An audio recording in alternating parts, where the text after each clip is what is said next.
is brought to you by Head Start Basketball. The biggest thing, especially early, is not even an X's and O's thing, just coaching them how hard they have to play. It's almost like showing them it and saying, if you're not playing as hard as you can, none of this matters. We need to make sure that we're playing as hard as we can at all times for us to get anything out of this. And if you're doing that, if you're playing hard, you're going to cover up some of those mistakes. Sean Hanna has been a men's basketball assistant coach at East Stroudsburg University for 4 seasons. Hanna previously served as a graduate assistant for the program from 2017 to 2019. After graduating with a master's degree from ESU in 2019, Hanna served as the director of basketball operations at Division I Lafayette College from 2019 to 2021. As a student athlete at Moravian College, Hanna averaged 10.2 points per game during his senior year, ranking second on the team in assists and steals. The guard distributed 213 assists in his career, which ranks 10th all-time in program history. Hanna served as a captain for current Montclair State head coach Justin Potts for 2 seasons at Moravian. Hey Hoopheads, this month only our friends at Dr. Dish Basketball are giving you an exclusive $2,000 off, plus free shipping on your purchase of a Dr. Dish CT Plus, All-Star Plus, or Rebel Plus.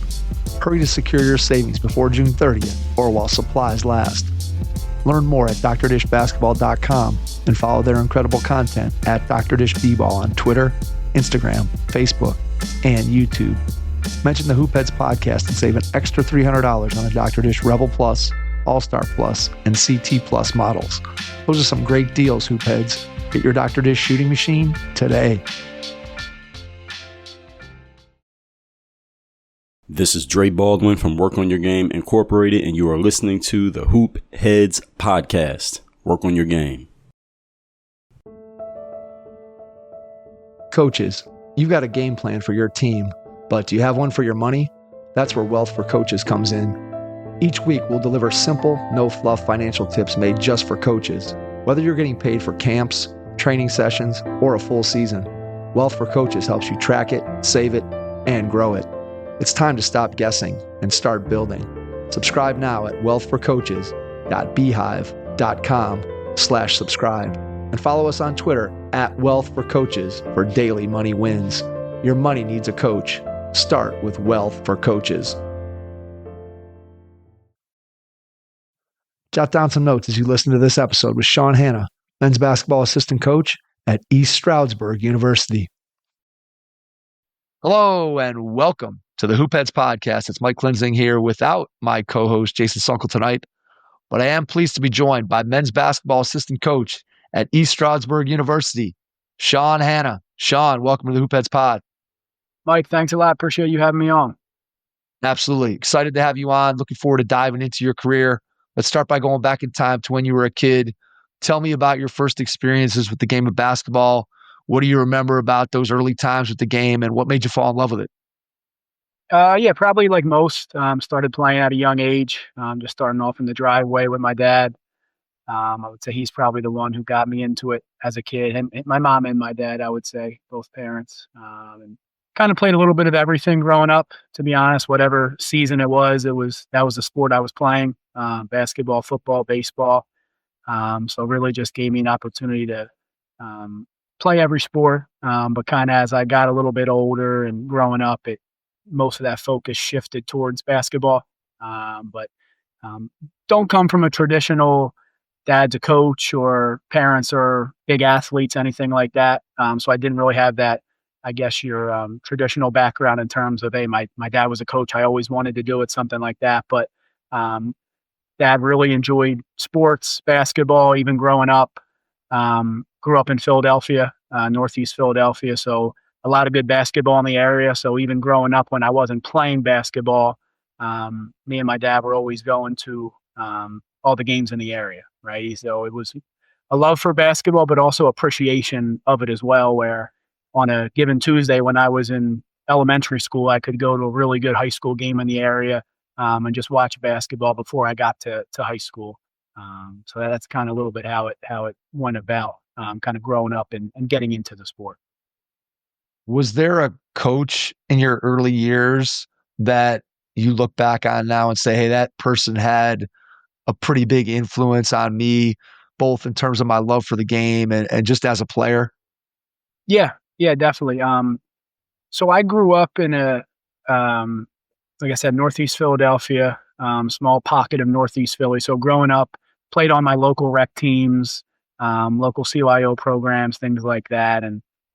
But it was a real small sample size of kind of what the game of basketball was, right? So usually was one of the more talented players in those teams. And kind of as I grew up, my dad was pretty influential with it, saying, hey, we need to get you around more talent, right? And better players where you're not the best player on the team or you're not one of the guys who's making all the plays. And I think in the long run, that helped with my development. But I was able to kind of go to teams where, okay, now you're going down to North Philadelphia, West Philadelphia, where there's more talent, more people. You're seeing basketball a little bit differently, right? So I definitely credit my dad for that, for getting me out of my small pocket of kind of Northeast Philadelphia basketball and kind of expanding that to the whole entire city. And with that, I was able to be coached by a guy named Mike Sharp. He actually is now involved with an AAU program in the city, Philly Revolution. He kind of helps out with that.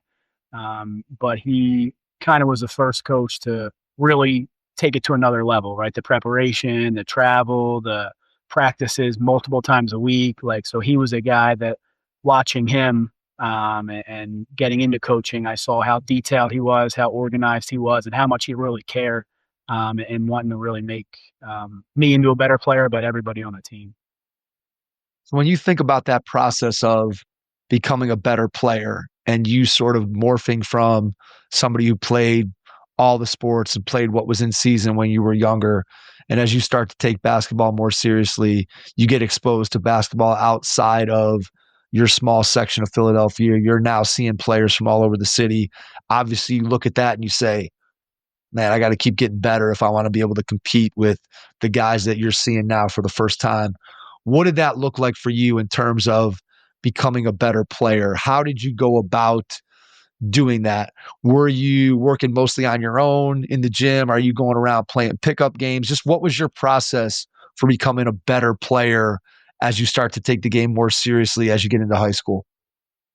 Right. Yeah. So my overall, I would say my mindset with that was, and I think I try to share this message with a lot of players that are either recruiting or when we have camps talking to high school kids, or even our current players. Like I embraced the role that I was in for those teams and things, but always worked to be more than that, you know? So it was like when I was on the team, I really embraced the role and knew what I was. But at the end of the day, I was trying to work on some of the things that maybe helped me, maybe hurt me from jumping in another role the next year, right? So a combination, I would say, of individual workouts, open gyms, playing outside in a lot of leagues over the summer, all around the city.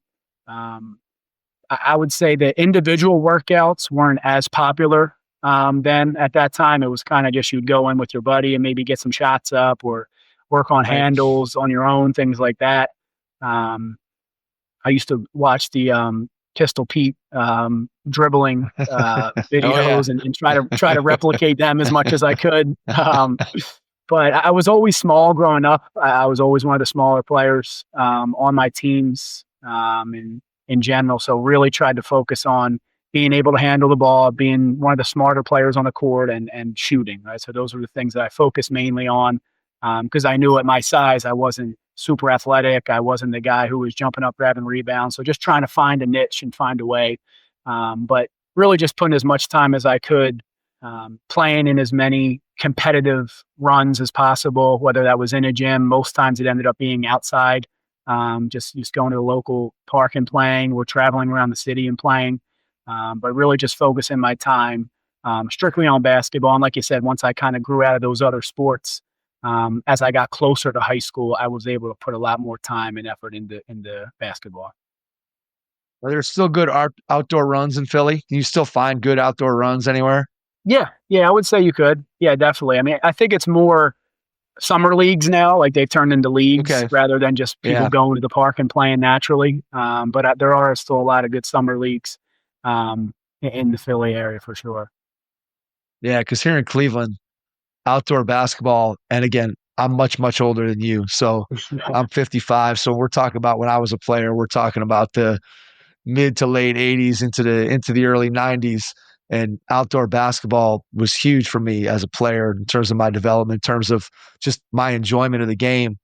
And I look around now and it's almost impossible to find a high quality pickup game, or most leagues have now migrated indoors. You just don't see as much outdoor basketball here. And if you do find it, the quality of that outdoor basketball is Right. nowhere near what it used to be back in the day. It's much more difficult. And my son, he was a freshman this year at Division III Ohio Wesleyan, and just trying to find some games to be able to play in and put together 10 guys who want to go and play anywhere, let alone play outdoors in a lot of ways, guys that he Right. grew up playing with. And I'll say, hey, I used to spend a lot of time playing pickup basketball outside and playing at a really high level. And they'll kind of look at me like the dog that hears the whistle. You know, they're looking at me sideways going, Yeah. what? I'll play at a high level outside. I don't even know what that is. They can't even wrap their head around, like, what shoes do you wear? How do you, Exactly.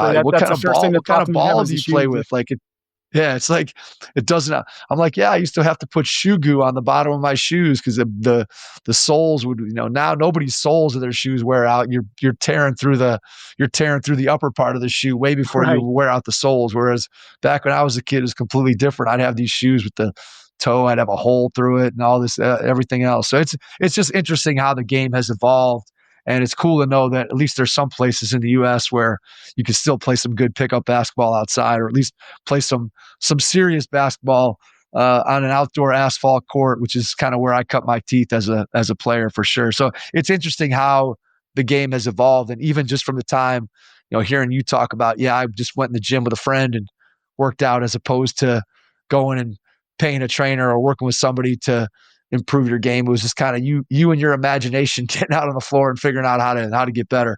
Right. Yeah, exactly. Exactly. And then even like kind of back to playing outside, I remember like 6th, 7th, 8th grade, like playing in um kind of like rec centers that there's an announcer, there's people, it's packed around the outside of the court, like there's people talking during the game, like it's just an atmosphere that as a 6th, 7th, 8th grader, like it's pretty cool to be in, right? Whether you're Yeah. doing well or not in it, you're just getting to see high basketball, you're playing in front of fans, you're almost has that Rucker Park feel that most people know about, but almost preparing you for the kind of the atmosphere and competitive nature that you're going to see when you get to high school. What's your favorite memory from high school basketball? Um, I would probably say my junior year, we started off pretty well in the preseason, and I went to a Philadelphia Catholic League high school, Father Judge, so very competitive league. There are not too many games you play that you have a night off, and I think it's pretty known nationally as one of the better leagues in the country for high schools. So just being a part of that every day was um, just great for me. Like I said, like I started off with like somebody who obviously loves basketball, but also appreciates it. Like even if we weren't going like playing in a game, we would go to a Newman Goretti versus Roman Catholic game, which are two high level high schools in the area. Like just going to watch other teams play. So like obviously there's a competitive side of it that you want to beat those teams, but also appreciating that you're in an area that has a lot of talent that you can go see future NBA players, first round picks, high major players, like just being around that on kind of like for 4 years that I was in high school. But my junior year, we back to the story there, we ended up beating one of the better teams in the area early in the season. It was a really big win for us. And just kind of seeing the camaraderie of the team, and then the other team had about 4 or 5 Division I players. And at that point, Father Judge actually is really good now. They won the Catholic League this past year, but at that point we were kind of middle of the pack. So no one was really expecting that to happen, but just the feeling of playing against guys that I know are going to end up playing on TV or go to the league. And it's like, wow, we were able to get them on that night. Now, if we played them 10 more times, we probably weren't getting them again. But at that night, it felt pretty good. College basketball always on your radar growing up in terms of wanting to be a college player? I would say in the back of my mind, yes. I think naturally, just I was kind of in the moment, right, with everything, whether it was playing in grade school, playing in high school, just trying to be the best player I could be, and not really focus on the next steps, which looking back, I probably could have been more prepared and focused, things like that, but was kind of just living in the moment, being a normal kid.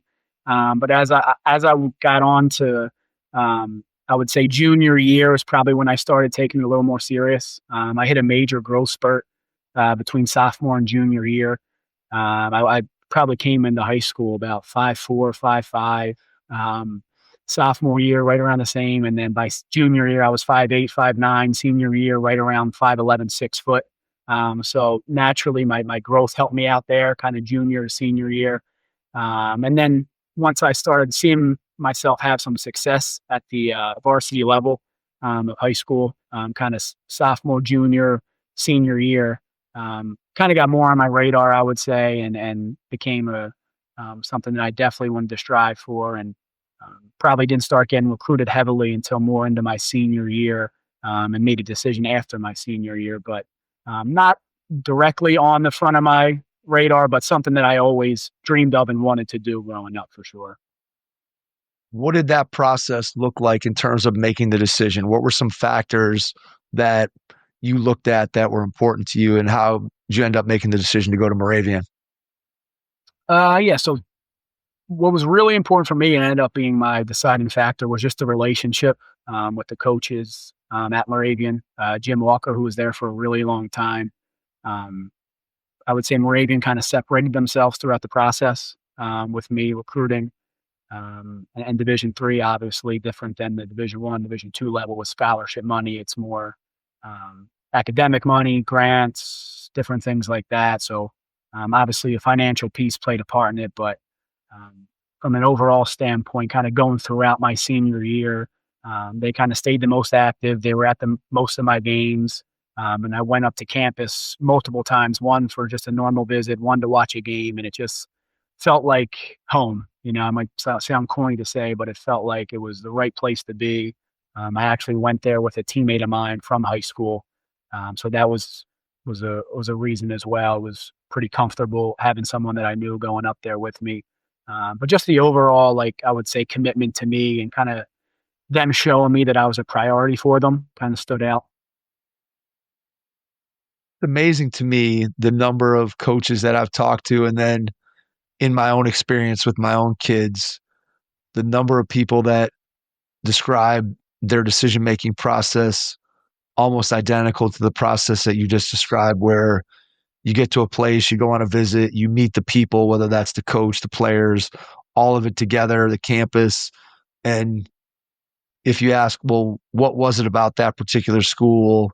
The answer is much more of a general, it just felt like the right place for me, as opposed to, hey, they had the best program in my major, or it was the coach's style of play, or it was this one guy that I stayed with on my recruiting visit, or whatever it might be. It ends up being not just one factor. It ends up being just, I'm at a place, and while I'm there, I feel comfortable and I feel like it's the right place for me. And I'm amazed by the number of people that have had that experience. And like my daughter, she doesn't play sports, and she's a senior. Well, she'll be a senior in the fall at Denison. And we went and visited a bunch of different schools, and we're on campus, and she's kind of like, she's talking about this or that or whatever. And we ended up going and visiting Denison. And within like 15 minutes of being there, we hadn't talked to anybody. We hadn't done like anything. And she's just like, I feel like this is the right place for me. We're like, all right, this is the right place for you. And turned out to be a great decision. She's had a great first 3 years there, but it's amazing to me how many people have had that similar experience to what you had. So you make the decision to go to Moravian. What's the adjustment like for you, both just as a college student in general, academically, socially, but then on the basketball floor? What do you remember about the adjustment jumping from high school to college?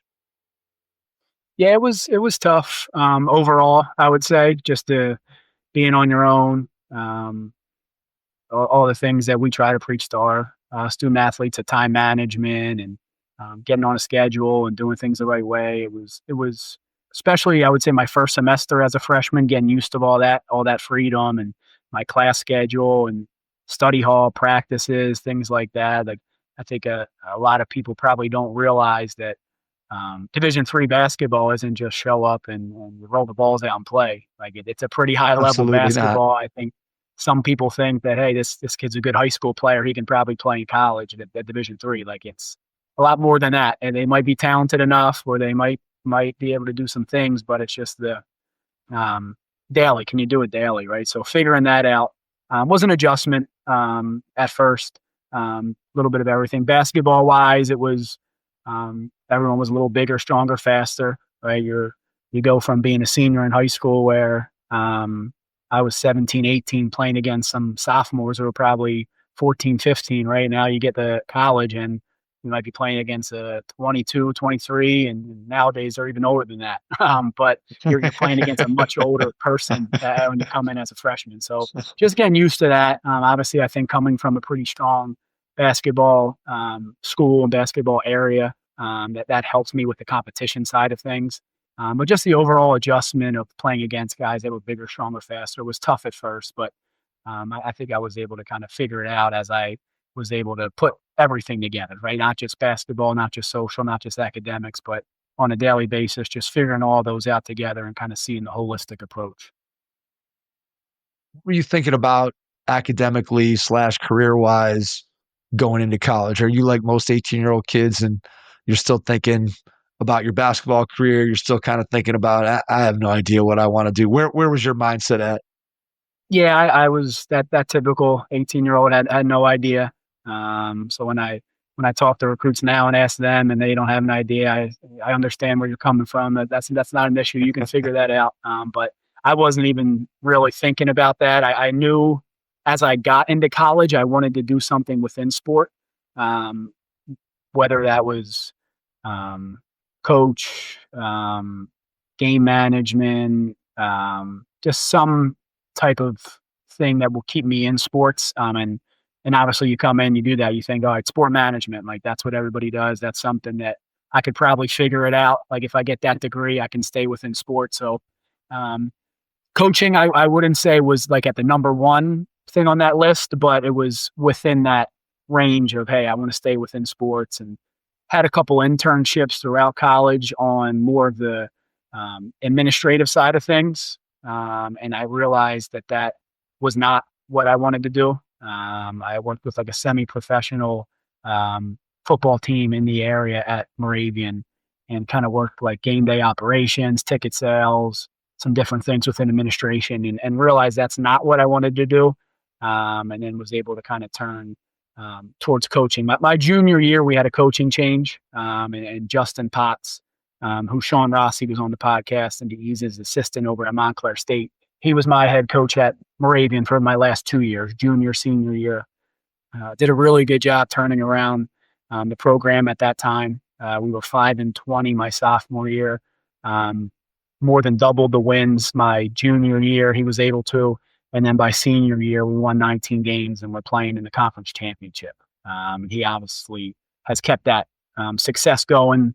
Won 2 championships at Moravian after that, and then has won at Montclair State this past year. So I would say in terms of switching my focus to coaching, as my college career went towards my junior, senior year, Justin Potts really got me involved and made me start to think like a coach, right? He was the one who kind of said, hey, is this something you'd be interested in?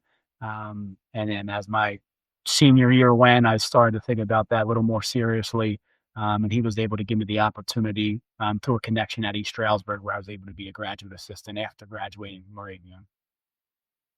Did you start to look at the game differently as a player once you started thinking that, hey, maybe coaching is a direction that I wanted to go? Because I know that there are some guys, and I would include myself in this camp, that while I was playing, I wasn't necessarily looking at the whole picture of what was going on in the game. I was focused on what do I need to do? Maybe how does what I do fit in with the team? But I wasn't necessarily worried about what guy X is doing over here. I just have to do my job and know that guy X is going to do his job. And I'm not really worried about what that is and how it fits into the overall strategy. I was concerned with what I was doing, and I was focused on me as a player as opposed to looking at the bigger picture the way a coach has to. So do you think that you always saw the game as a coach while you were playing, or did that maybe flip, or did it not flip until you really decided, hey, I'm no longer playing, I'm now coaching? I don't know where you fall sort of on that sliding scale.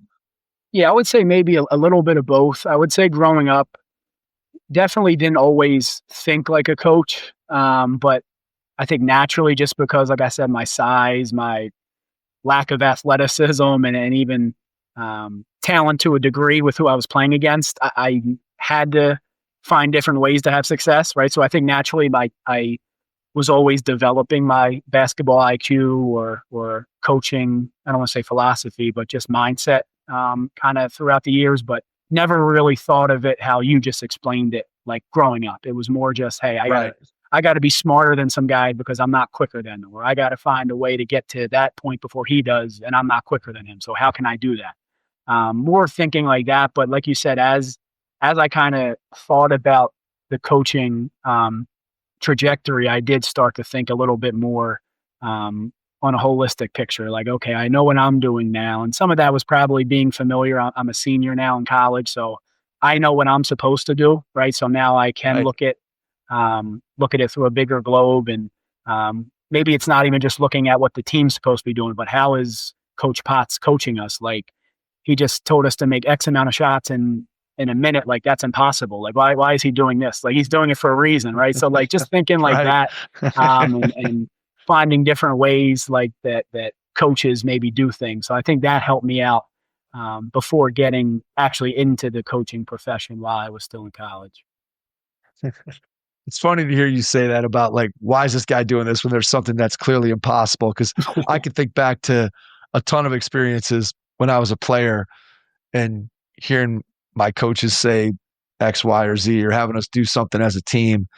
And I just remember myself thinking, and again, this just points out that I completely thought the game as a player, because I never took that next step that you just took of, hey, I wonder why this coach is doing this. Maybe there's some reason behind it. My thought was always, this guy is crazy. Like, what's he talking? Like, what's he talking about? Like, this doesn't, like, I'm just trying to play the game. This doesn't make any sense to me. And so I never really thought about it in the way that you just described, in terms of, well, maybe there is a method to the madness. I only saw the madness. I never saw the method until I was actually coaching. You come into the gym after a big win, practice the next day, and like he's just on one from the beginning, and it's like, what's this dude's problem? Like, what's going on here? Exactly. We just won a game. Yep. Like, we didn't do anything wrong, and he's just setting the tone early. So it's like little things like that where I would say growing up my whole life, it's like, all right, there's something wrong with him. Like, why is he doing this? And then it's like, okay, well, maybe there is, like you said, a method behind the madness.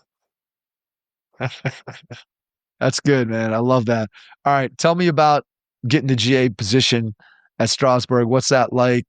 When you actually get for the first time to sort of peek behind the curtain, right? You're no longer a player. Now you're a part of the coaching staff. What was surprising to you maybe about that first year, the coaching profession, something that maybe you didn't realize while you were playing, that you're like, man, I didn't realize coaches did so much of this, or I didn't realize they did any of that? What was something that surprised you? Yeah, so I found that out right away. We had Division II. You're not able to bring your guys back in the summer, so you start when school starts. So we had like a coaches meeting, I think the weekend before everyone came back. And Jeff Wilson, head coach at East Stroudsburg, is great. Been with him for a while now. The best with details and organization, making sure everything is a certain way. There's nothing left up for chance, right? Everything he does is for a reason. He's going to make sure his team operates the same way. So we had a beginning of the year staff meeting, and I'm fresh out of college, just getting done my playing career, and we go into this meeting, and he hands out like a staff manual almost, and it's like thick as can be. And I'm looking through it and I'm like, all the responsibilities of the staff and what goes into it. So right there, I realized like how much I did not know goes into coaching from a player standpoint. And just everything, little details of game day responsibilities, who's working out certain positions, who has which scout, recruiting responsibilities, everything. But I would say, to answer your question, probably everything. Like I thought it was just naively just show up, practice, maybe talk about practice afterwards, and hey, let's get ready for the next game. Like, but and I think especially I'm super appreciative and lucky for that have been my first spot to learn as a GA at East Stroudsburg under Jeff Wilson. Like, because I think I saw the way that things are supposed to do. Right, everybody does things differently, but the way he was able to he still does run his program. I think it was a great starting point for me because it was like, okay, this is the top now. Like now I know how it's supposed to be done. So anything under that really is unacceptable, or that's kind of the barometer. So I think I was really lucky and fortunate to get into a good position to learn. And I came into it like, hey, I don't know I know nothing, right? I don't know anything. Right. I'm going to be a sponge. Like, if you tell me this, I'm going to agree with it. I'm going to do whatever you need. Like I wanted all the responsibilities. Tell me to do something, I'll figure it out. Like I just came in with, hey, I know I don't know anything, right? Which I think helped me in the long run. It definitely was overwhelming at first trying to figure everything out, but I think the mindset I had kind of helped with that process. Yeah, I could see that, right? I mean, I think that's one of the things when I talk to especially young coaches, that idea of just give me more, right? Put more on my plate, give me more responsibilities, allow me to learn as much as I can, allow me to have my hands in as many different areas as possible, allow me to sit in and see what the more experienced members of the staff are doing so I can learn from them. I think that's one of the things that almost every young coach that I've talked to has talked about, the value of an experience like that, where they work for a head coach who gives them responsibility, who helps them along the way, and who puts them in positions to be able to do things that they know are going to benefit them later on in their career.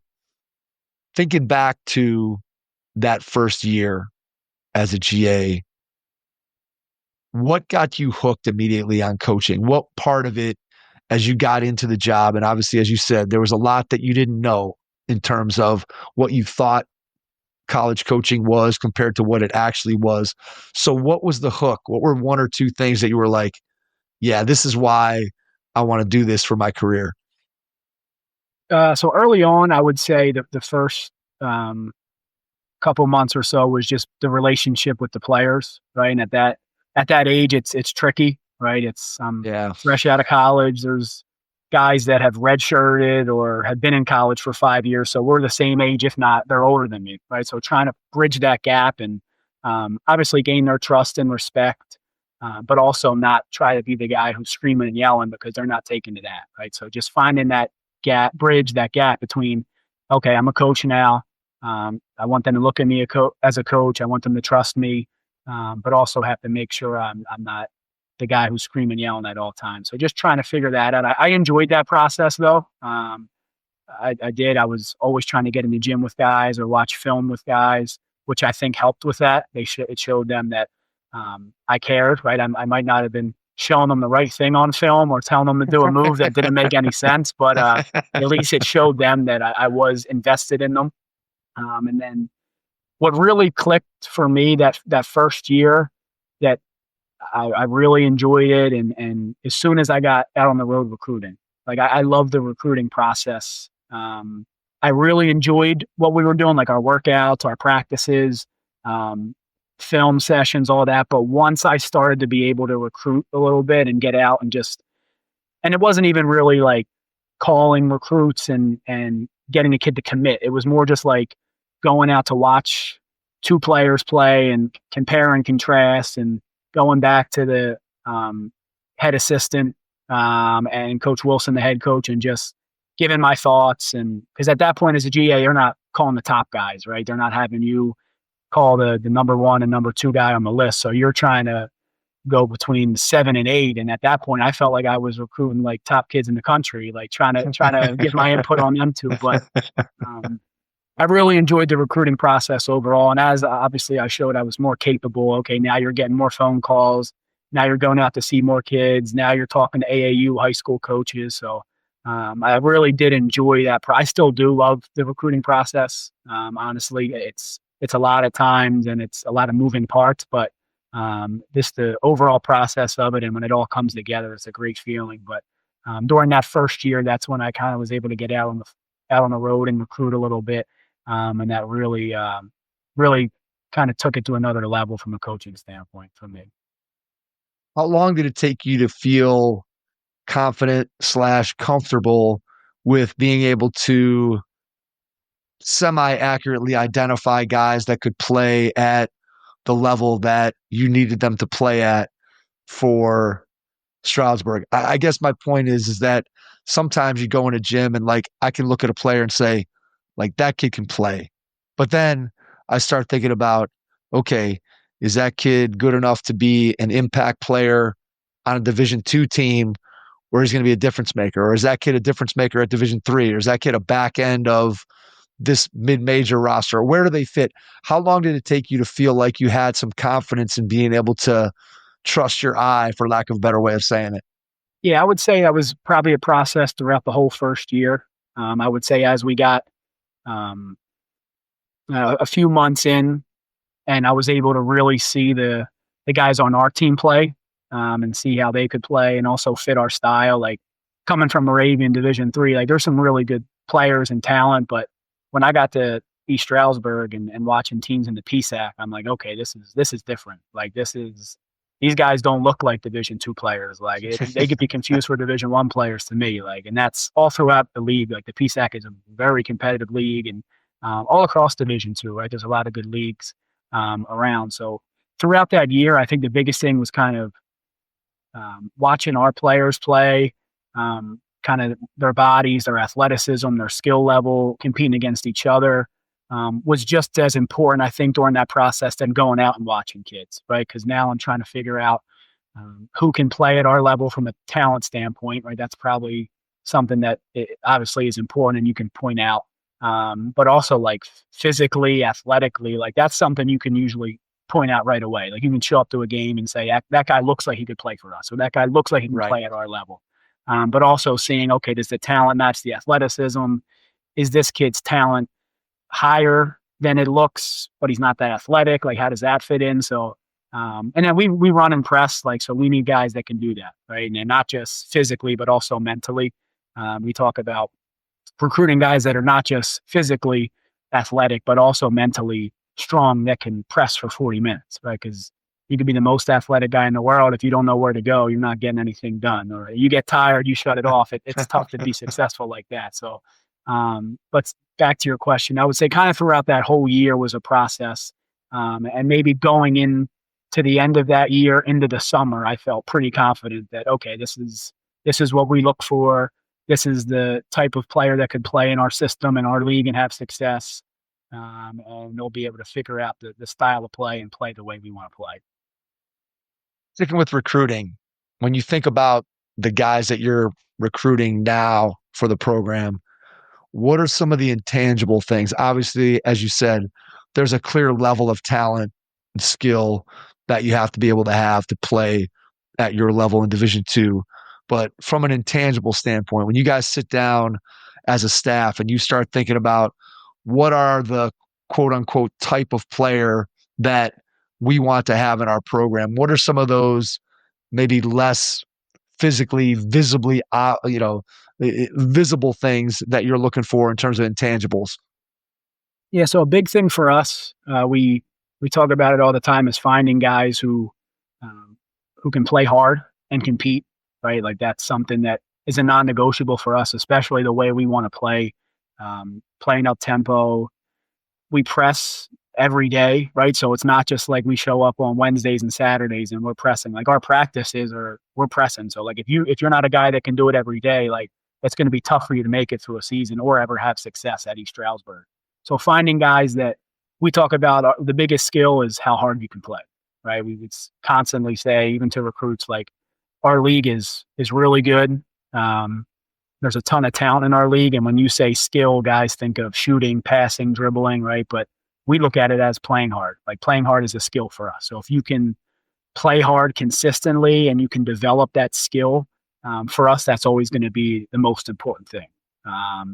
And then I would say the next one would be toughness, both physical and mental. I think guys, especially nowadays, players get confused what toughness is. I think it's almost confused for like extracurricular things, or talking after a play, or flexing Yeah. when I won, different things like that. And just trying to get guys to realize, like, to us, that's not toughness, right? Toughness is not reacting to something like that, or playing when things get tough. You hit some adversity, like, you're not showing any signs of breaking down, right? So while physical toughness is important, the way we play, like, we need guys to be mentally tough on a daily basis. And we're going to put them in situations in practice that, kind of like I alluded to earlier, like, they might not be able to get what they're supposed to out of this drill. And we would make it like that so they feel what it's like to fail, or feel what it's like to have to give a little more extra after that. But those are just two of the things I would say. We have other things that we look at, but playing hard as being a skill, and then that mental, the physical, but more or less the mental side of things, and toughness. How much do you have to watch a player to be able to feel confident that they have those two traits? In other words, are you able to watch a kid for a half and be like, man, this kid plays hard. We feel confident that he's going to play hard in every situation? Or does it take watching them in their AAU environment, in their high school environment, in their practice environment, talking to coaches? Just what's the process for vetting their ability to work hard and to have that mental toughness that you're describing? Yeah, we definitely try to do our homework as much as we can, watch as many games, talk to as many coaches, talk to as many people around them. We'll even ask, like, guidance counselors, and we can get in touch with a teacher, just small things, just to see how they are outside of basketball. So definitely we try to do our homework to make sure we're bringing in a good person that has those characteristics. Right away, I think you can get an idea, honestly. If you watch a kid for a half or a game, you can get a feel. And then if you have to see them 2 or 3 more times and you're still looking for those things, it might not be there. You can only go Yeah. back so many times till you realize, okay, maybe they just don't have it. But I do think you can catch a kid on a bad game. But I think naturally, if you're watching and you really look for those things, they stand out pretty quickly, whether they're doing them well or whether they're not doing them well. How important are the relationships that you establish as a college coach with both high school coaches and AAU coaches? Tell me a little bit about developing those relationships, and what advice would you maybe have for a high school coach, an AAU coach, an AAU program director, in terms of how they can help to facilitate one of their players being recruited, if that question makes any sense? Yeah. So the first part, I would say, the relationships, I think, have to be genuine, with these high school coaches, AAU coaches. You can't just pick up the phone and call every time you want a player, right? So kind of cultivating that relationship, and you can do it on the phone, obviously, with phone calls, text, things like that. But I think to really be able to get what you want out of recruiting and build those relationships, you just got to be out, right? You got to be at AAU tournaments. You got to be at high school games. Like, the amount of kids that we've been able to see, when we're recruiting a senior, and we see a sophomore or a junior that we really like, okay, put him on the list for future, right? And then when we're recruiting one kid on the team, we talk to the coach about the other one. So now it's like almost a situation where you're not just calling them every time you need a player, but finding ways to connect and show them that you genuinely care, and really are interested in their players, and feel like you have their best interest. So I think being out recruiting helps the most, because you're developing that face-to-face relationship. But also, like I said, checking in, finding things to talk about or bring up, and not just making it seem like, oh, he only calls me when he wants something, something along those lines. And then in terms of advice to high school and AAU coaches, it's I think now high school and AAU coaches do a really good job with that, because I do think they do a really good job of marketing their players, sending emails. There's so much film out there nowadays. So I think film is a big resource for high school and AAU coaches. Highlights, game film. And I think that's pretty easily accessible nowadays, that they can just send them out to college coaches. Every college coach in the country's email is on their website, right? So I think being able to send emails to college coaches with players' information, maybe their GPA, stats, highlight film, and then also attaching a game film, right? That's what we like to tell recruits or high school and AAU coaches that have guys that they want us to check out. Sending those things, because it kind of checks all the boxes. Like, are they a good student? Highlight film looks great, but there's no turnovers, there's no missed shots on highlight film. So if we like the highlight film, we'll watch a game film, and then obviously the next step, seeing them in person. So just providing as much information you can to college coaches would be my best advice for high school and AAU coaches.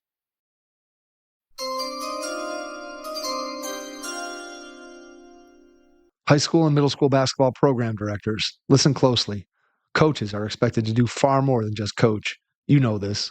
It doesn't matter if you're doing the coaching yourself or you have a full staff of coaches with you. You know very well that coaches handle scheduling, academic issues, parent communication, leadership development, and even mental health concerns for athletes. A lot to deal with. And when coaches are stretched too thin, it impacts the development of athletes, team morale, and the overall success of the program. There are several ways to prevent you or your coaches from feeling overwhelmed. However, I'll tell you one of our favorite ways to keep coaches firing on all cylinders, and that's athlete-driven accountability and organization. Instead of coaches constantly reminding players about assignments, grades, and practice schedules, the programs at Playmaker Planner put the responsibility back on the athletes. By tracking their own academics, goals, and commitments, student athletes become more self-sufficient, which of course allows the coach to focus on what they love doing most, coaching. Let's find out if the programs from Playmaker Planner can be a complement to what you're already doing. Visit playmakerplanner.com/stop-is-this-for-you to find out more.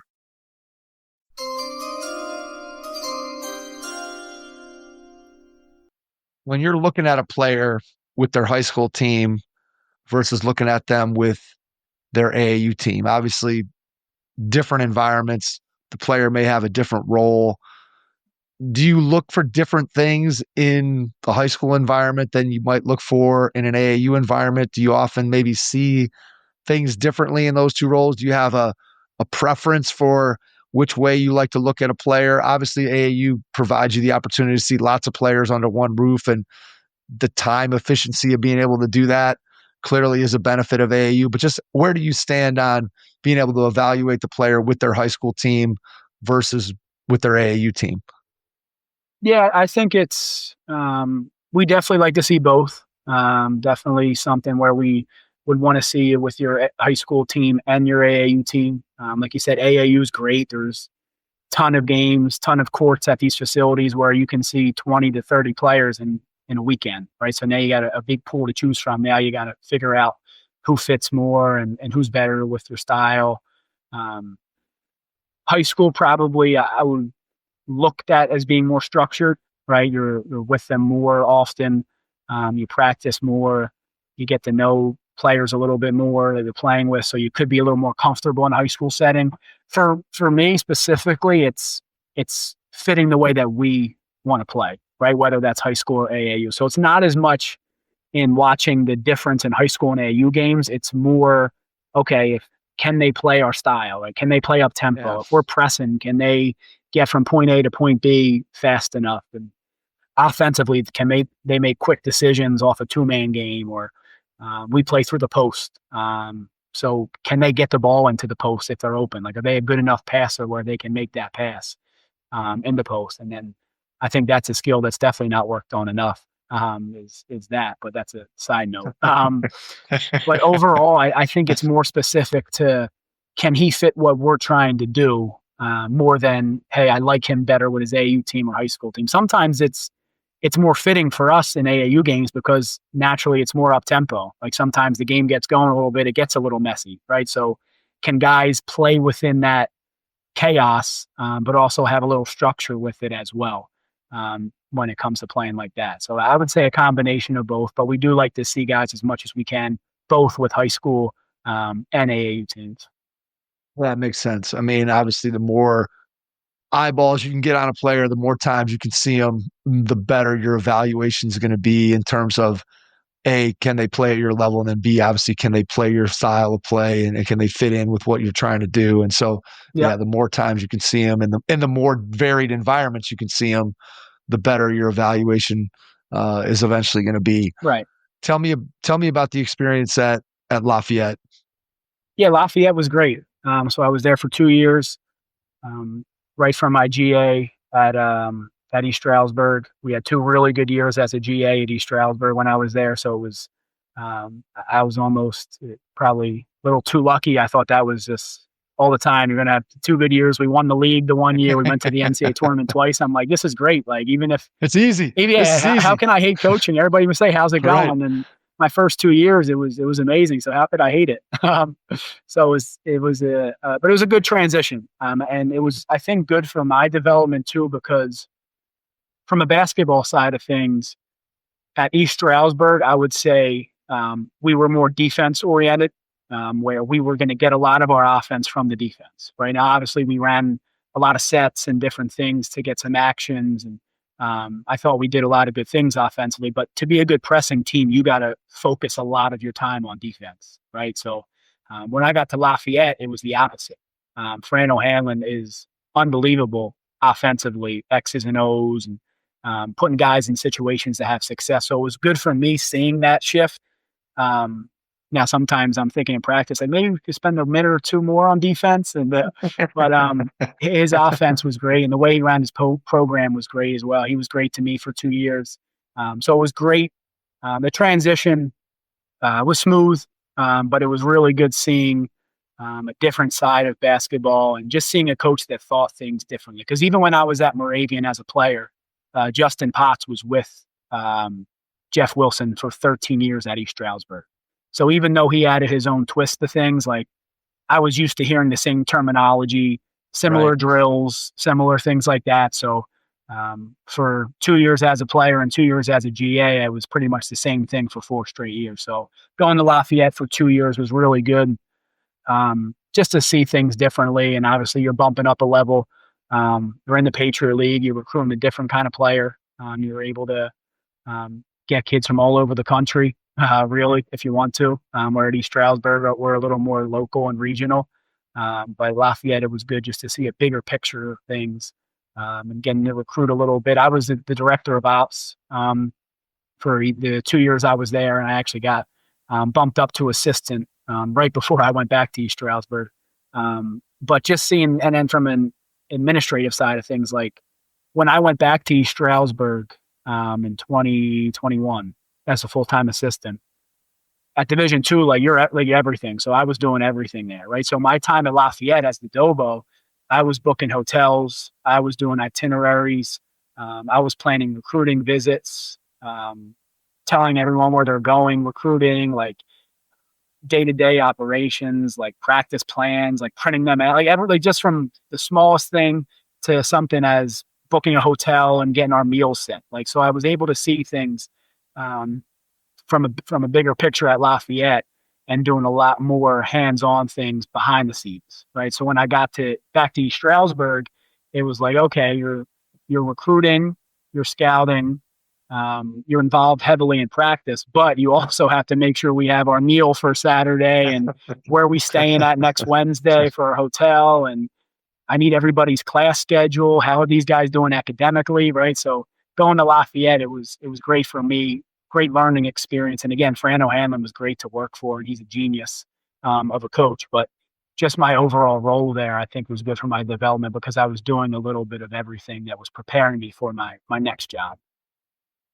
I think that being able to see both the big picture and see the small details, I think is critical in a coach's career development, right? Where you get an opportunity to maybe step back, see the whole picture, and then you get the ability to dive in and really get your hands dirty and book a hotel or make sure we got this meal arranged on the road or whatever it might be. Things that, again, when you were a basketball player, you're not really thinking that the coaching staff is spending time trying to call Chick-fil-A and make sure you got an order of food ready to go on the bus after away game X. It was like, as a player, your sandwich just kind of showed up on the bus, and you figured, hey, somebody made that call 10 minutes ago and got us a sandwich. And once you're coaching, you realize there's a lot more to that than what meets the eye for players. There's no doubt about that. Especially in that Dobo role when you're on the way to a game or on the way to a meal before the game, and you got your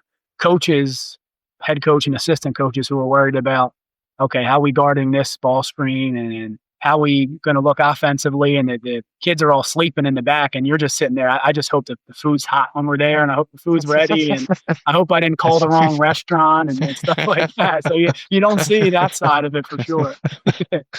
I hope the head coach's sandwich doesn't have tomatoes on it, whatever the special order is. Yeah, that's that's good stuff. Tell me about being in a high academic environment like Lafayette and what that was like, both in terms of, you mentioned, obviously from a recruiting standpoint, you're now opened up to be able to recruit nationally, but just how that impacted, and whether it's the feel of the program, whether it's just how the guys interacted with the coaching staff. How much did you enjoy that ability to interact with the student athletes at Lafayette? Yeah, it was great. I mean, it's just a different, obviously, environment, going to a Patriot League school and guys that you don't really have to worry about as much on an academic side of things. Like they're there to play basketball, but they wanted the degree as well, right? Like they want to get something out of this degree. So just seeing, like you said, being able to see recruiting at a little bit higher level and just meeting new coaches and developing relationships with different high school and AU coaches that maybe will end up helping me down the line at East Stroudsburg or somewhere else. But at the time, it was more like, okay, like at East Stroudsburg, we were recruiting Philadelphia really hard, other areas of Pennsylvania, New Jersey a little bit. We weren't really getting past many of those local areas. So it's like, okay, now we have a kid from Australia and we have a kid from California and here and there. So just being able to interact with the players that were from these different areas and ended up getting really good degrees, and we're probably going to, if they didn't continue playing professionally, we're going to get really good jobs and do really good things with their lives. It was, I don't want to say a culture shock, but something I wasn't used to even when I was at Moravian or growing up in my area, right? I wasn't surrounded by many people who had that ability, right? So just being at that level of not only Division I, but Patriot League, Lafayette, really good institute where it's like, okay, these kids are a little more polished than I was at that age, that's for sure. Yeah, it's definitely a different animal without question. So to follow that up, tell me about the decision to come back to Stroudsburg. As you said, right before you make that move, you had been promoted from your Dobo position. So what goes into the decision? What factors did you weigh, and what ultimately led you to the decision to come back? Yeah, that was a really tough decision. Especially, like I said, Fran O'Hanlon was awesome for me during my time there. The Dobo position was not full-time. He found ways to help me out, whether it was meals or getting me a little extra stipend 1 month, like just trying to help me as much as he could to get by, because obviously he knew what I was living off of and trying to make it work. So as we got to the second year, and we had 2 really good years at Lafayette. We won, the second year was COVID, so that was a little different. But the year before, we won 19 games, made it to the semifinals of the Patriot League tournament, had some really good players. The next year, we had another good year. I think we were 9-6. We played Loyola, Maryland, like 6 times out of the however many games we had because of COVID. It was a crazy year, but the 2 years were great there, and I love who I worked for. The guys on the staff that I worked with were great. They're all doing great things now. So it was a really fun environment, and our staff was really young. I think our oldest assistant was a little over 30. And I was the youngest at, I guess I was 23, 24 at that time, like coming out of my GA spot at East Stroudsburg going there. So um, it was a fun staff to be a part of. It was a fun group to be a part of. And then um, once Jeff Wilson reached out to me about there possibly being an opening at Stroudsburg to come back as the full time, it was like, wow, like when I left as a GA, that was something that I kind of hoped for, right? Like maybe I can down the line get back there um, and become the assistant there. But a lot of conversations with people close with, a lot of conversations with Coach O'Hanlon, and he kind of pointed me in the direction of, hey, we'd love to have you here. And I kind of knew he was getting towards the end of his career, right? So we had a pretty good conversation, and he didn't tell me he was leaving soon or being done soon, but it was almost one of those things where like I can roll the dice here, right? And become an assistant, which on the outside looking in, it sounded great. Like I had people reach out to me when I took the East Stroudsburg job, like, what are you doing? Why would you do that? Like you're whatever, probably one of the youngest assistants at the time in Division I, when I would have got the job at Lafayette. But just knowing the overall situation, like with Coach O'Hanlon, not knowing how much longer he had, like I didn't want to be a year, 2, 3 years from now, like now I don't have a job, right? Like I knew Coach Wilson was going to be there for a long time, and knew that he had a good situation for me. So it was really just weighing a lot of those factors, talking to a lot of people close to me, and I'm thinking what would be the best long term, right? For me, I didn't want to be the guy who was jumping from job to job and chasing the Division I route. If that wasn't for me, right, that's great. Like if the opportunity would present itself, that'd be amazing. But I just thought at that point in time, where I was at, it made more sense to go back to East Stroudsburg, have the full-time position there, a little more overall stability, I would say, with that. And I was familiar with it, right? I love East Stroudsburg. My 2 years as a GA there were amazing. So it made the decision. It was an overall tough decision, but the fact that it was going back to somewhere I was and knew that we could have success, that made the decision a little easier for sure. You talked a little bit about the different coaches that you were fortunate enough to be able to work under. And I know that one of the things that as an assistant coach, guys often do is collect things that they like, collect things that they don't like, start to sort of build a portfolio of, hey, if I ever get an opportunity to have my own program, these are some things that I want to be a part of. You're starting to develop your coaching philosophy. So do you have a system for collecting things like that as sort of a career portfolio that you're putting together that not only help you as an assistant coach, but who knows, someday might help you if you ever get the opportunity to take over your own program? Do you have a system for doing that? Yeah, I think it started when I was a GA, right out of college, going back to realizing I didn't know anything. So every meeting, even practice when I could, like carrying a notebook with me, writing things down, whether it was a saying or terminology, philosophy, like a drill, anything like that I think I could take with me, I was trying to write down, right? So every meeting I was writing things down. When I got to Lafayette, that was great for that. Like I probably took it to another level when I got to Lafayette, just because of all the offensive terminology, and offensive actions and different things that Coach O'Hanlon did there. It was like eye-opening for me. It was like I've never heard a lot of these terms, right? He was a really good player. He played professionally for a while, so like he's been around a lot of good coaches himself, and obviously turned himself into a really good coach. So I would say when I got to Lafayette, it was like, okay, I'm writing down everything he's saying because he's obviously had success with it, and I wasn't familiar with a lot of the things he was talking about. And then I would say once COVID, right around that COVID time, I started to make more of a coaching philosophy, like almost a book. Like if I played offensively, I would do this, and defensively, I would like to do a little bit of this. So I would say overall, I would kind of kept a running log, constantly writing things down, and always asking questions and just making sure I was as prepared as I can be for when that opportunity presents itself. And then being at East Stroudsburg, like I know if I get a head coaching job, I'm going to want to press. Like that's just something I've been around. Like I love coaching it. I love watching it. Like from a philosophy standpoint, that's just something I know I'll want to carry with me if I'm lucky enough to get a head coaching job. Just being around it and seeing the success and getting guys to play that hard, it's something to me that I definitely want to carry with me. Like I said, if I'm fortunate to get that job.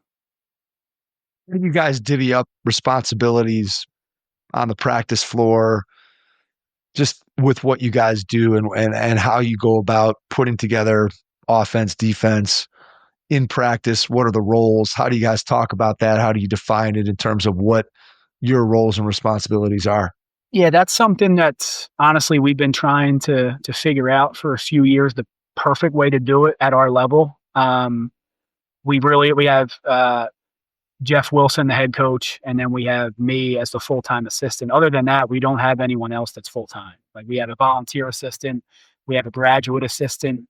Obviously, both of them have other responsibilities that they have going on, so they're not. They're great. They're both great. They both do a ton of stuff for what we're trying to do.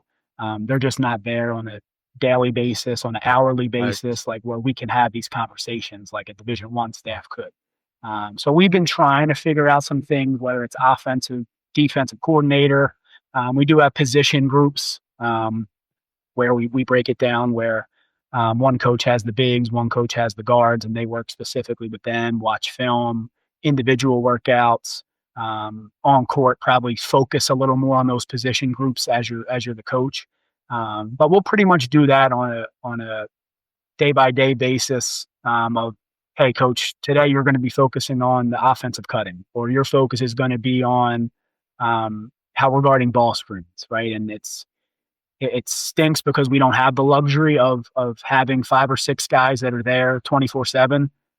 So we have to be a little more creative with it, but we've tried different things and try to maximize our staff the best way we can, whether that's an offensive coach, defensive coach for a day, or just focusing on certain things on a daily basis. But I think that's good too, because you see a little bit of everything. Like I don't feel like I'm just coaching offense, right? Or I don't feel like I'm just a recruiter. Like I'm able to do a little bit of everything. And that's something going back when I started with Coach Wilson, like you're going to get a feel for if you want to coach or not, because you're going to see everything, right? You're going to be rolling the balls out to practice, but you're also going to be going over a scout with the team. Like, so you're going to do a little bit of everything. And I think it's nice to have a designated coach for one thing or another, because you know what your focus is and you can spend a little more time on those things. But for me, it's been great to get a holistic approach and get a kind of my hand in a little bit of everything that we do as a program.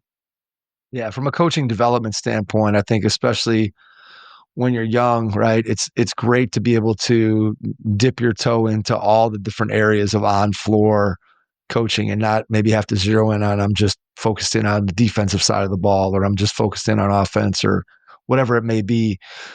Even getting more specific than that. And as you said, when you have a Division I staff and you've got multiple people that you can sort of assign roles to, there's benefit to that, right? Because you can dive deep and you have more time to be able to do that and more resources. And yet at the same time, when you're talking about Division II or you're talking about Division III, you're talking about sharing responsibilities and having everybody have a hand in designing the offense, the defense, getting involved in the drills and everything that you guys do on a day-to-day basis. And so I think from a coaching professional development standpoint, you're definitely ahead of the game when you get a chance to have your hands in so many different things as an assistant coach.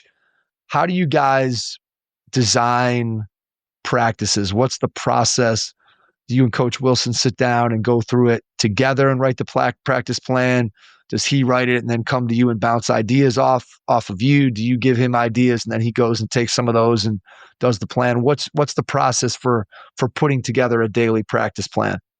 Yeah, that's usually I would say a daily meeting between always being him, and then if one of our other assistants is around, or both of them are around, they'll be in the meeting as well.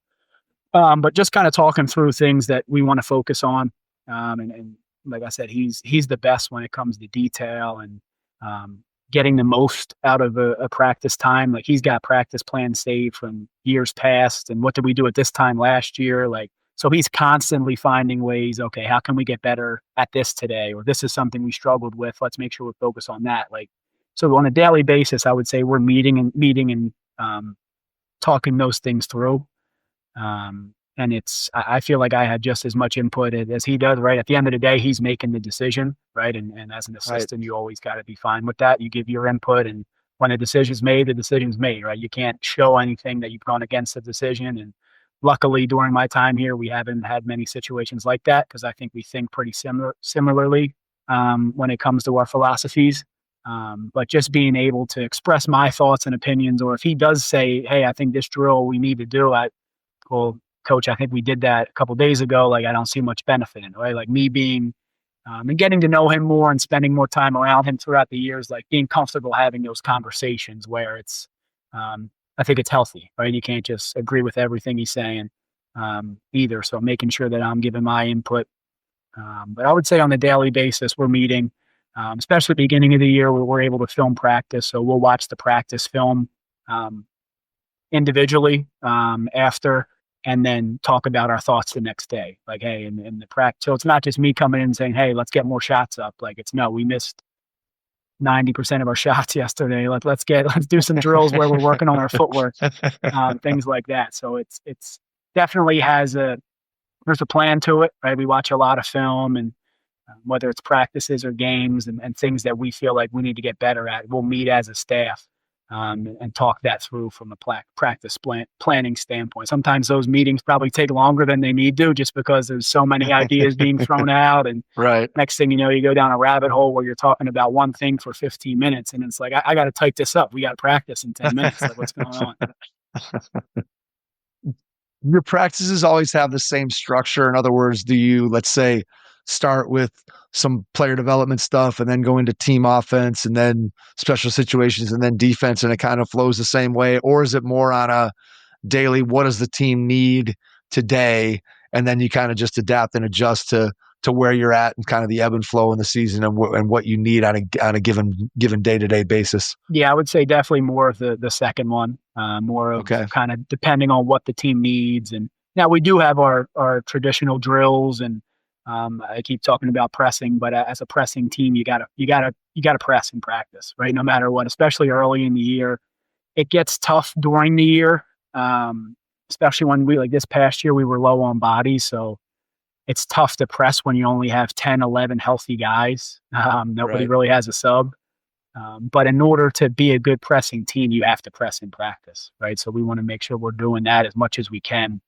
But also as the season goes, like, hey, we have a game on Wednesday, like it's Monday, Tuesday. We can't kill them in practice. Like, we got to make sure that we're competing and getting better, but also realizing, like, hey, if one guy goes down, like we don't need that. So I would say more of a daily, what do we need that day? But like kind of combining both of your answers, where it's we have our traditional drills and different things that we like to work on a daily basis. And we encourage guys to get to the gym early.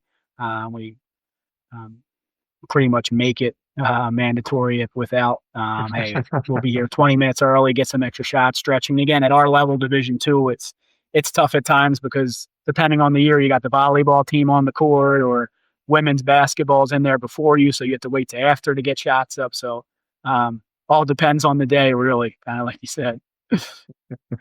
That'll be flexible, right? For sure. All right. Tell me about working on the press. How much of what you guys do is taught in a 5-on-5 setting versus how much of it is breakdown? And does that vary? In other words, early in the season, in the preseason, are you doing more breakdowns of specific, like, okay, we're looking at this 3-man part of the press and you're doing some 3-on-3 stuff. And then later in the season, is it all come together as 5-on-5? Just what's the teaching progressions when you guys are installing the press and getting your guys to understand what you want them to do? Yeah, early on, it's definitely more of the breakdowns, like you said. Now, from a starting point, we like to show it in its whole, so everybody kind of gets a feel of where they would be and what it looks like, almost perfect. and then go into those small sided breakdowns with it. But at least at first, showing them the different rotations, areas that we're trapping. The biggest thing with, especially early, is not even an X's and O's thing, like just coaching them how hard they have to play, right? Like it's almost like showing them it and saying, if you're not playing as hard as you can, none of this matters, right? Like we need to make sure that we're playing as hard as we can at all times for us to get anything out of this. And if you're doing that, it covers up some of the, maybe you make a wrong rotation, but you still get a deflection out of it. Like if you're playing hard, you're going to cover up some of those mistakes. But really trying to get them to realize how hard they can play, and then obviously teaching the technical side of things with that. As we get into practice, and our one assistant, it kills him because he's very technical and wants things to be done a certain way. And Coach Wilson will let them play for 5-6 minutes with 10, 15 mistakes. He's like, they got to learn to play like that, right? Like there's got to be a situation. Like if we're pressing, we can't stop it every time down the floor and correct a mistake. Like that's not going to happen in a game, right? So getting them to realize that they have to play through fatigue, play through mistakes, and not stopping it every time and making a correction. And that's a big reason why we utilize film as much as we do in practice. Like, hey, we're going to go back and correct that on film later today or tomorrow in a position meeting or a team film session. Like we don't need to stop them right here and tell them what they did wrong. Let them know when they're coming off the floor, break it down so we can watch it tomorrow in a film session, and then they can learn from that, right? But it's to develop that pressing mindset. It's tough to do if you're constantly stopping and over teaching it. Yeah, no question about that. So to go along with that, how much film are you sharing with your guys, and how do you go about doing that? You talked about showing it in position meetings, which I'm assuming is small group. Then you've got, maybe are you doing it individually, and then you're doing a team session? So in a given week, let's say it's preseason or in season, whether there's a difference or not, how much film are you sitting down as a staff or with one coach with a group of players? How much film are the players getting that's coming from you guys? Obviously, they can sit and watch as much film as they want on their own, but how much are they getting with you and Coach Wilson on a weekly basis, I guess? Right. Yeah, I would say we're definitely we share with them more film than they probably watch. That's for sure. Yeah, they're I'm not, sure. I know they're all not breaking it down when they go home at night on their own. But we have a camera system that we're able to film practice. And then obviously any games are broken down through Synergy that we're able to use. But and again, with Division II, it's we're on a certain hours constriction, right? So I can't be outing myself and saying we're watching all this film, and it's like someone I might be a compliance officer listening to the podcast. Those 30 hours of film you guys are doing may not be legal, Sean. Is that what you're saying? I'm just kidding. But yeah, we have certain amount of hours that we get depending on the time of the year. Early in the year, we really kind of throughout the whole entire season, we like to watch as much film as we can. We do pretty much on a daily basis. We'll do definitely position meetings with film, point guards, wings, bigs, kind of break them down like that, and watch clips specific to them. Like, because in a film session as a team, you might be making a correction, and a guy in his mind, he said, I will never be in that position, so what am I paying attention for, right? So we do film sessions, obviously, but in terms of early in the year and teaching, we try to do those almost daily, where it's not long, right? And we've realized over the past few years too that the 45 to an hour film sessions aren't it anymore. they can't sit through those, and I think even the coaches sometimes like, okay, let's just get out to the floor. This is too much. But I would say making them shorter, like 20, 30-minute sessions, specific clips, very pointed, right? If you have any questions, ask as they're going, but making sure that we're being very specific and making corrections that we feel that either a specific guy continues to do, or as a team we do a lot, like just trying to make sure that we're correcting those. And if they're doing it right, showing them that as well. Right? You don't want to belabor them with negative clips or negative things they're doing, because they'll tune you out. So making sure, hey, if we just had a big win and we had like 3 or 4 plays that were just energy and playing hard, like we make sure we show them either first or last, so they're fresh in their minds, right? Like, this is the way we need to play, right? Like, last time we played them, we didn't do these things, we lost. So see the difference in that. We did these X, Y, and Z, and we were able to win. Like, these things matter, right? So being able to break that down. But I would say we do watch a lot of film, whether it's beginning of the season, during season, probably just as much.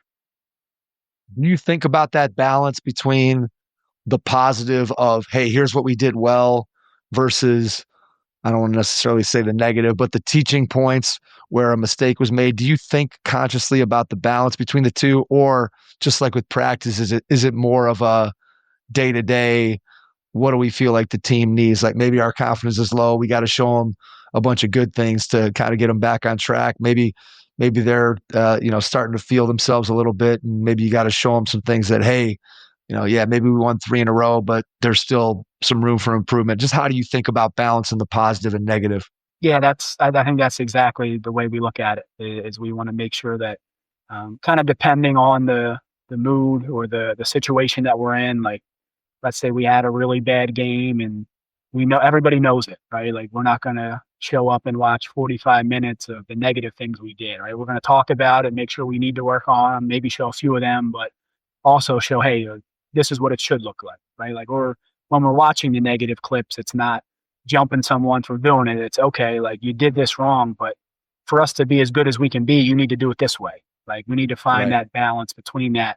But like you said, on a given basis, that all depends. Now, if it's a situation where we just had a really bad practice and we're in a bad losing streak, something like that, you might have to be the bad cop, right? And show them all the bad edits and kind of jump them a little bit in the locker room. So hopefully that clicks. All right. Final 2-part question, Sean. Part 1, when you look ahead to the next year or two, what do you see as being your biggest challenge? And then the second part of the question, when you think about what you get to do every day as a college basketball coach, what brings you the most joy? So your biggest challenge followed by your biggest joy.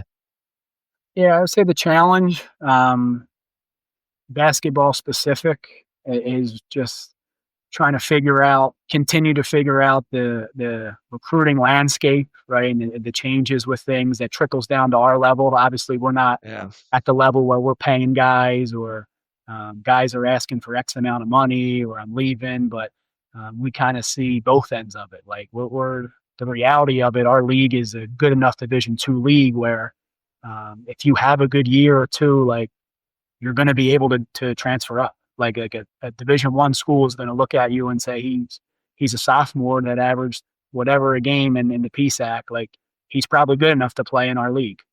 So it's that side of it, and then balancing how many freshmen do we take, how many transfers do we take, right? I think that's always kind of what you're trying to figure out. But as of recent, I think with the transfer portal and the amount of names in there nowadays, you don't want to feel like you have to take transfers every year to win, right? You still want to build a program.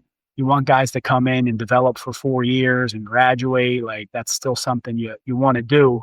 But you also want to make sure that you're able to win games at a high level, right? So just finding that balance of getting really good freshmen, and if you need to supplement them with a transfer or two, you can.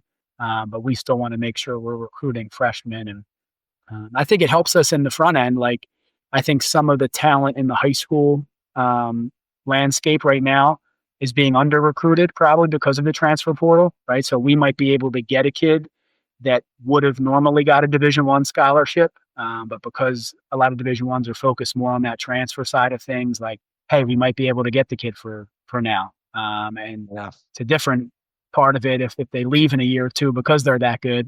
But at least on the front end, we're able to recruit that type of player. Yeah. But yeah, just staying true to your identity and staying true to those things that, like you said, you talked about, that you look for in recruits, right? That doesn't change. So you're still looking for the same things. It's just finding that balance between the high school and the transfer and navigating that whole thing. And then bringing me the most joy, I think that's an easy one for me. The relationships with the players is a huge thing for me, right? Like, I'm getting older, right? But I'm still a fairly young coach, so I'm able to relate to them. I want to make sure I utilize that as much as I can before I get to the age where it's like they look at me differently.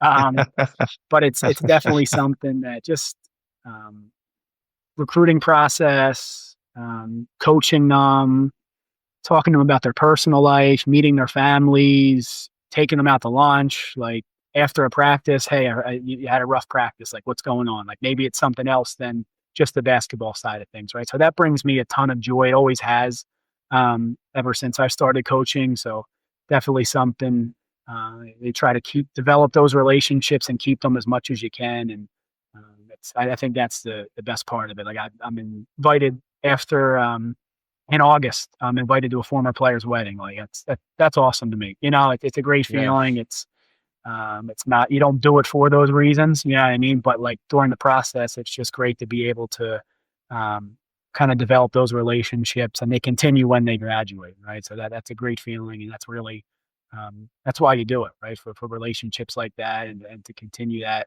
And then when someone graduates, you get a whole new batch of them. So it's on to the next one, and trying to figure out how you can relate to them. Like relating to them might be different than relating to the guy that just graduated, right? So what is your talking points with them? How do you find a way to get involved in their life?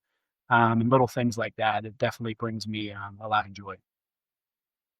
Ultimately, building those relationships and having an impact on kids. And it's one of the things that so many coaches, when I ask them that question, it comes back to the people, the relationships, the impact, all those things. And what I always say in response is that we're also lucky that we get to use the game of basketball that we love to be able to have an impact on young people. And there aren't very many people in the world who have a job where they can use something that they love to be able to have an impact. And I think that was very well said. And it's a sentiment that I think a lot of coaches would echo. Before we get out, Sean, I want to give you a chance to share. How can people get in touch with you, find out more about you and the program?